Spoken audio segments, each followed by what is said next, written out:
Hi friends, ನಾವು ಇವತ್ತು easy and simple lemon rice ಮಾಡ್ತಿದ್ದೀವಿ. ಬ್ರೇಕ್ಫಾಸ್ಟ್ ರೆಸಿಪಿ ಅಂತಲೂ ಅಂದ್ಕೊಳ್ಳಿ.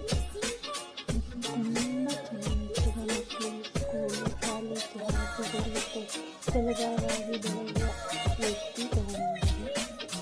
ಅದರಷ್ಟು ಅನ್ನ ಬಾಯ್ಲ್ ಮಾಡ್ಕೊಂಡು ಒಂದು ಫ್ಲೇಮಲ್ಲಿ ಎಣ್ಣೆ ಹಾಕೋಣ. ಗ್ರೌಂಡ್ ನಟ್ಸ್ ಹಾಕಿ 2 ಸ್ಪೂನಷ್ಟು ಚೆನ್ನಾಗಿ ಫ್ರೈ ಮಾಡ್ಕೊಳ್ಳಿ. ಹಾಫ್ ಫ್ರೈ ಮಾಡ್ಕೊಳ್ಳಿ.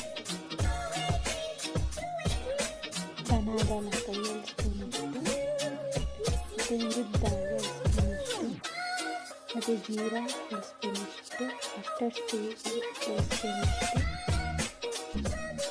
ಚೆನ್ನಾಗಿ ಫ್ರೈ ಮಾಡ್ಕೊಳ್ಳಿ. ಹಾಫ್ ಫ್ರೈ ಮಾಡ್ಕೊಂಡು ಹಸಿಮೆಣಸಿನಕಾಯಿ, ಗ್ರೀನ್ ಚಿಲ್ಲೀಸ್ ಮತ್ತು ಡ್ರೈ ಚಿಲ್ಲೀಸ್ ಹಾಕ್ಕೊಂಡು ಕರಿ ಲೀವ್ಸು, ಕರಿಬೇವು ಸೊಪ್ಪು ಎಲ್ಲ ಹಾಕಿ ಚೆನ್ನಾಗಿ ಮಿಕ್ಸ್ ಮಾಡ್ಕೊಳ್ಳಿ. ಫ್ರೈ ಮಾಡ್ಕೊಳ್ಳಿ. ಮತ್ತು ರುಚಿಗೆಷ್ಟು ಅರಿಶಿನ ಪುಡಿ ಚೆನ್ನಾಗಿ ಮಿಕ್ಸ್ ಮಾಡ್ಕೊಳ್ಳಿ. ನಂತರ ಮುಂದಿನ ದಿವಸ ಮತ್ತೆ ಹಾಕಿ ಮಿಕ್ಸ್ ಮಾಡ್ಕೊಳ್ಳಿ. ನಾವು ಎಷ್ಟು ಹಾಕ್ತೀವಿ ಅದನ್ನು ಬಾಯ್ಲ್ ಹಾಕೊಂಡು ಅದನ್ನು ಮಿಕ್ಸ್ ಮಾಡ್ಕೊಳ್ಳಿ.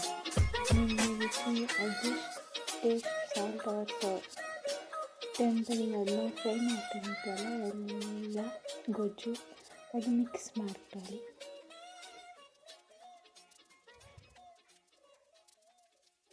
ಚೆನ್ನಾಗಿ ಮಿಕ್ಸ್ ಮಾಡಿ. ಕೈಯಲ್ಲಿ ಮಿಕ್ಸ್ ಮಾಡೋಷ್ಟು ರುಚಿ ಬರ್ತದೆ, ತಿನ್ನೋಕ್ಕೂ ಅಷ್ಟು ರುಚಿ ಬರ್ತದೆ.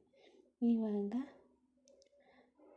Lemon rice recipe, simple and easy breakfast recipe ready. ಒಂದ್ಸತಿ ನೀವು ಮನೇಲಿ ಟ್ರೈ ಮಾಡಿ, ತುಂಬ ಚೆನ್ನಾಗಿರ್ತದೆ. Thank you everyone.